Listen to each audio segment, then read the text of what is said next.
Yeah, just to recap a little bit from last week, tough day for the Bears down in Youngstown. First half defensively, gave up huge chunk plays. Second half, battled back per usual in the third quarter. Offensively, we were consistently efficient. We moved the ball on the ground, in the air, had a costly turnover late that would have cut it to 3, but again, team loss, you would say. And it's one of those things that the Valley, we talk about this all the time, the Valley being what it is, and you go into each game understanding the type of opponent you're going to play. The last thing you can do is beat yourself and make immature, bad decisions and expect to win any football game in the Valley. It's just not going to happen. Whether you're playing the bottom or the top of the Valley, you have to play clean, quality football to win and be effective in our conference. And we didn't do that last weekend. On to another really good test at home, Illinois State. Looking forward to that one. And back to work. What was the cause of the penalties? I mean, you've been one of the least penalized teams in the league and in the country, averaging around 4 penalties a game. All of a sudden, 11 penalties. Some of them looked like maybe frustration penalties on some of those big chunk plays that you talked about Youngstown State rattling off. Yeah, I think there's a difference between hustle penalties and, I'm not going to choose a better word, immaturity penalties.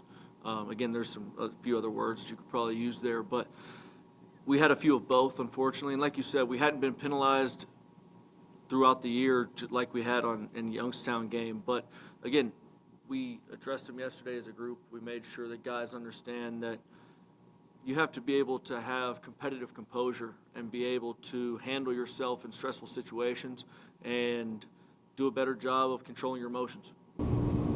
What did you make of some of the secondary breakdowns? Just guys running free, and even when they were covered, sometimes the guys made some really good catches. Yeah, we had 2 big explosive plays in the first half that absolutely can't happen. Veteran guys that with blown coverage assignments, inexcusable. And then, throughout the rest of the game, we had bodies on bodies.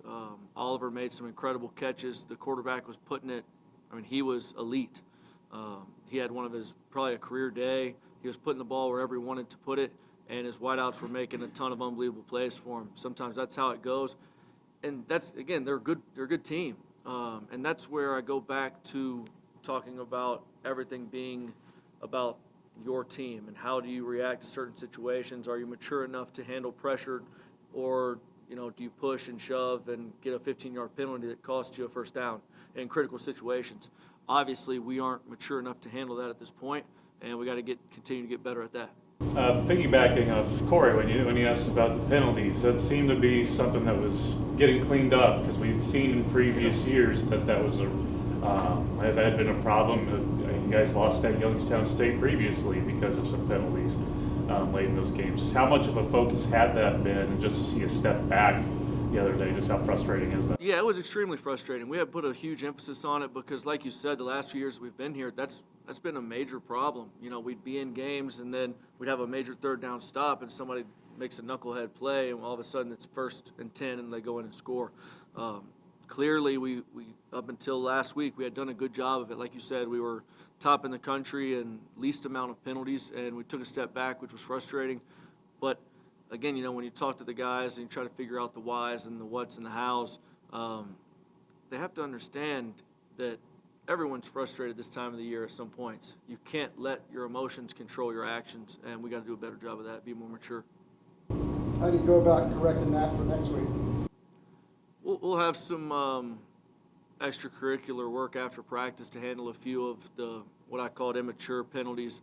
And then the hustle penalties, you just got to make sure you're doing what you're coached to do. And our special teams has been such a positive for us, and most of the penalties we had were on the huge returns, which were just game-changing. And we had a great special teams meeting yesterday and talked about special teams core guys. You get about, I would say on average, 8 to 11 plays to affect the game.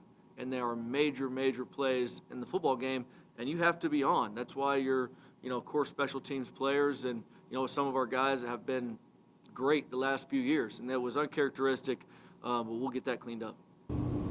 Jaden Beck's had some opportunities, speaking of special teams, on Saturday. How did you think about his performance? Yeah, he's got juice in the return game. He sees it well. He still makes some some tough decisions. The one late in the game when he really signals, he puts his arms out, and really it's a signal to tell everybody to shut it down because he's not going to return it, and then he decides to return it. True freshman, 17, 18 years old.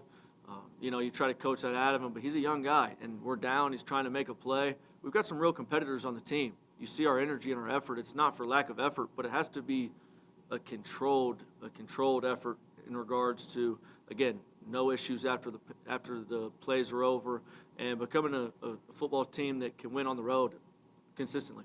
You come off a 2-game winning streak there. Was there anything in the game that just kind of regression in there that you thought was fixed up? We talked about penalties and some of those things. Was something that just stuck out that maybe bothered you from what you guys built on to this past game? Yeah, obviously the explosive pass plays. If you would have told me, Wyatt, on last Thursday that, hey, Coach Beard, it's going to come down to them having to throw the ball to beat you. You're going to stop the run, and they're going to have to throw to beat you. I would have given you 2 thumbs up and said, absolutely, let's dance. And that was a little frustrating because the secondary had held up pretty well, and to have the issues that we had from veteran guys is not like them. And again, I don't know if we were pressing a little bit or what it was, trying to get back in contention, but we showed some regression on the pass defense for sure. Because again, they had a historic day there, and some of them were contested throws, the others were just mental lapses, and we got to focus more on that. What can you say about Illinois State? How different are they from Youngstown, and what are you looking to see on Saturday? They're another good football team. Again, I think I brought up Youngstown 2 weeks ago when we were prepping for Youngstown State. They were in a shootout with Youngstown State. They're a good football team. They got a good quarterback. They're going to run some zone read stuff, let them run a little bit more. Great tight end play, good wideouts. Their defense is always stout. They've been known for their defense throughout the Valley for a long time. Really good pressure packages, jumping in and out of 3 and 4 down. So we'll have our hands full again. Coach, other than your father-in-law, who's a trusted sounding board you might use to talk coaching and the ups and downs of the profession? Yeah, I still talk to Coach McElwain at Central Michigan, talk to Coach Brom at Louisville. Me and Jamarcus Shepard. Jamarcus, he's the co-offensive coordinator at Washington, really good friend of mine, another young coach that we talk back and forth all the time, and some of the other guys at Louisville. I got quite a few guys that Sunday, we bounce ideas off each other and just talk through things in regards to, and it's even smaller things than you might think, even in regards to, not necessarily in-game decisions, but, things that I might have seen in the game prep the week before, ask them questions about that, or how do they change late in the season to kind of give a spark, because, it's a long season. These guys have been going since really first week in June. They had a little break right before camp for about 3 days, but it gets long. We have to find ways to keep them engaged, keep them moving and progressing, and that's I get a lot from those guys.